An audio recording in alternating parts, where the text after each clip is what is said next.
দাদা আপনার কি সমস্যার জন্য আপনি আমার এখান থেকে ওষুধ নিয়েছিলেন দাদা? আমি আপনার কাছে নিয়েছিলাম প্রস্রাবের ইনফেকশনের জন্য আর প্রচুর গ্যাস সমস্যা আর আম পড়তে হতো। আম পড়তো, প্রচুর গ্যাস এবং প্রস্রাবে ইনফেকশন, মানে ইউটিআই হয়েছিল। বন্ধুরা, আমি 3-4 দিন আগেও একটা কেস দিয়েছি আপনাদের, যে ইউটিআই হলে বা জরায়ুতে ইনফেকশন হলে মেয়েদের এবং পুরুষের যদি ইউটিআই হয়, মানে প্রস্রাবে ইনফেকশন হয়, সেক্ষেত্রে সেম একইভাবে পেটে ব্যথা করে প্রচুর আকারে। শুধু আমাদের যে প্রস্রাবের সময় জ্বালাপোড়া করে তা নয়, আমাদের পেটেও ব্যথা করে। দাদা কোথায় পেটে ব্যথা করতো আপনার? এই দুই সাইড দিয়ে ব্যথা করতো। দুই সাইডে প্রচুর ব্যথা করতো। ব্যথা করতো। বন্ধুরা, পেটে ব্যথা হইলেই যে আপনারা গ্রাফাইটিক্স দেবেন, চায়না দিবেন, নাক্সভম দিবেন, ম্যাকফস দিবেন, তা কিন্তু নয়। আমি ক্লাসিক্যাল উপায়ে ট্রিটমেন্ট দিয়ে যাচ্ছি, রোগীর রোগ আরোগ্য হচ্ছে। আমি ডাক্তার রবিন বর্মন স্যার কলকাতার গুরুজি আমার, এবং বাংলাদেশের গুরুজি ডাক্তার মেহেদি হাসান স্যার, এবং আমার নিজের পিতা ডাক্তার নিখিল চন্দ্র শিকদার। তো এনাদের 3 জনের অনুপ্রেরণায় আরও অনেক ডাক্তারগুলো আছেন, আমার গুরুজিরা হন, কিন্তু 3 জনই আমার জীবনে বেশি আলোকপাত করেছেন। প্রথমত আমার বাবা, তারপর রবিন বর্মন স্যার, এরপরে ডাক্তার মেহেদি হাসান স্যার। তো আসলে আমি আজকে ভিডিওটা করতাম না, কারণ মাঝে মধ্যে আমি দু একটা ভিডিও করি, আমার কাছে মনে হয় এটা জানানো উচিত। আমি কেন ভিডিওটা করলাম? এই দাদা ভাইয়ের সমস্যা ছিল, ওনার প্রচণ্ড গ্যাস এবং প্রচুর আম পড়তো, এবং দাদা ভাইয়ের ইউটিআই মানে ওনার প্রস্রাবে ইনফেকশন হয়েছিল, এর কারণে পেটে ব্যথা ছিল, অনেক অসুস্থ ছিল, এবং উনি অনেক জীর্ণ শীর্ণ চিকন ছিল। তো এখন সেই চিকনটা ভাব নেই, এখন উনি স্বাভাবিক, তাই তো দাদা? হ্যাঁ, স্বাভাবিক আছে। আচ্ছা দাদা, আপনি আমার কাছ থেকে ওষুধ খেয়েছিলেন 24 সালে, 2024 সালের 23শে এপ্রিল। 2023 সালের 23শে এপ্রিল আমি ওনাকে ওষুধ দিয়েছিলাম, মার্কসল। তো দাদা এই ওষুধ খেয়ে আপনি এখনও আপনি কত পার্সেন্ট ভালো আছেন বলে মনে হয়? ওষুধ খাওয়ার পরে 60% ভালো আছে। এখনও 60% ভালো এখন আছেন? 60% ভালো আছে। তো 60% ভালো আছেন, কিন্তু এতদিন পরে আবার কেন আসলেন? ওষুধ খাওয়ার পরে ভালো ছিল বলে আর খাওয়া হয়নি, গুরুত্ব দেয়নি। আচ্ছা, এখন আবার একটু দেখা দিছে হালকা এখন হালকা। একটু দেখা দিচ্ছে আবার আছে। বন্ধুরা, তার নিজের মুখ থেকে শুনতেছেন কথাগুলো, আমি আমার দাদা ভাইয়ের মুখ থেকে শোনাচ্ছি যে সে ভালো ছিল। অনেক দিন পরে হয়ে গেছে, মাত্র 2বার আমি ওনাকে ওষুধ দিয়েছিলাম, একবার অনলাইনে পাঠিয়ে দিয়েছিলাম, তাই তো, কুরিয়ারে। একবার দিয়েছিল অনলাইন আর এখান থেকে নিয়ে গেছিলাম। এখান থেকে একবার নিয়ে গেছিলেন। তো আমি আমার এই দাদা ভাইকে কী দিয়েছিলাম তখন? মার্কসল 0/1, 0/2, 0/3। এটাকে বলা হয় 50 সহস্রতমিক পদ্ধতির মেডিসিন, যেটা ডাক্তার হেনিম্যানের মৃত্যুর পরে প্রকাশিত হয়েছে। ডাক্তার হেনিম্যান এটা আবিষ্কার করে গেছে। তো আমি এই মেডিসিনগুলো অ্যাপ্লাই করে আমার এই রুগীদের বা দাদাদের বা বৌদিদের বা বোনদের বা মাদের আমি সুস্থ করে যাচ্ছি। আর এটা কেন এটা ব্যবহার করেছিলেন? কারণ এটি কোনো পার্শ্ব প্রতিক্রিয়া নেই। যারা জানেন না, বোতল 4-5টা দেখেই বলেন আমি পলিফার্মেসি করি। আমি একজন ডাক্তারবাবু বলতেছি, তার নাম হচ্ছে উত্তম কুমার আশ্চর্য, উনি কলকাতার ডাক্তার। আমাকে বলেছে ফালতু আমি নাকি পলিফার্মেসি করি। আরে বেটা, তুই তো বুঝিস না, তুই তো একটা ছাগল, একটা রাম ছাগল। তুই তুই তো বুঝিস না যে এটা 50 সহস্রতমিক মেডিসিন। 4টা বোতল মানে ওষুধ 4টা না। দাদা আপনি কি বুঝছেন? ওষুধ একটা। ওষুধ একটা, আর এই যে বোতল এই 3টা। যে পিটিআর দিয়েছে, এটা একটা একটা প্লাসিবো, রোগীকে প্লাসিবো। সে রাত্রে কি খাবে বা সকালে ভাত খাওয়ার পরে সে কী খাবে?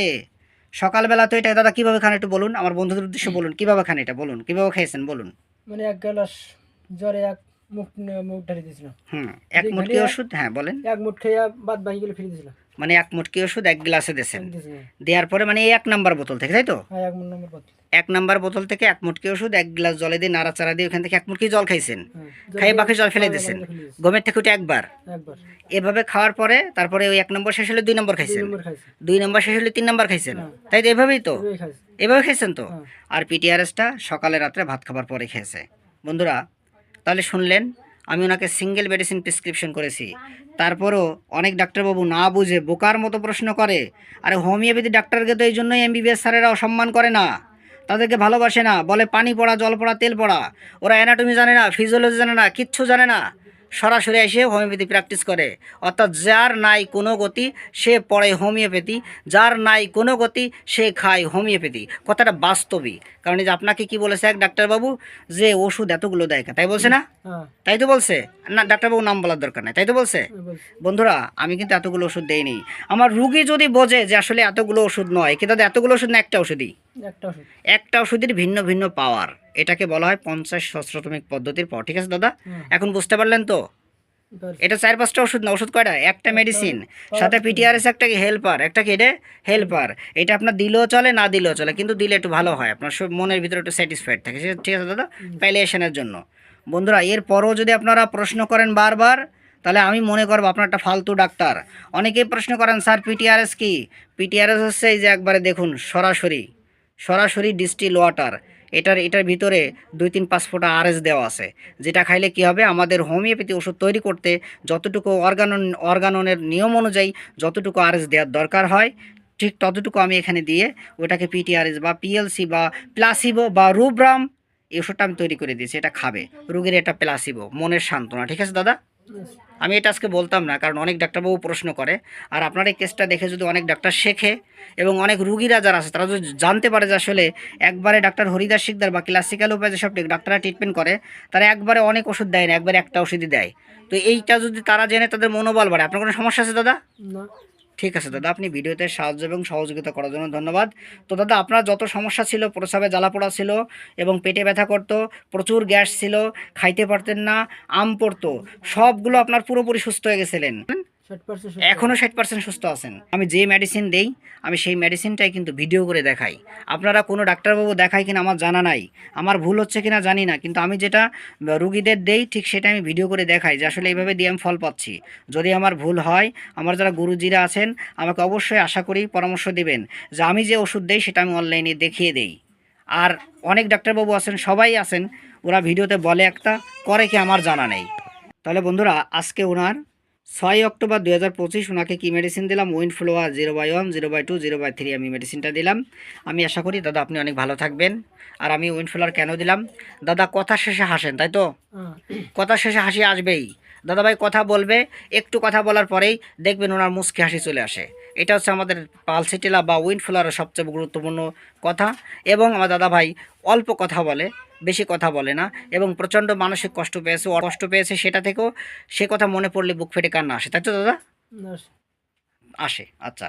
এবং আপনার কথা বলেছেন আপনি বেশি কিছু খেতে পারেন না, যা খাবেন। আমি বন্ধু, এই যে বন্ধুরা, আমি এখানে পেয়ারা, আমি জানেন ফলমূল বেশি খাই, সকাল দুপুর ভাত খাই, রাত্রে ফলমূল তরিতরকারি বেশি খাই আর কি। এভাবে আমার লাইফস্টাইল চলে। আমি সুস্থ আছি তাই রুগীদেরও বলি এইভাবে খেতে।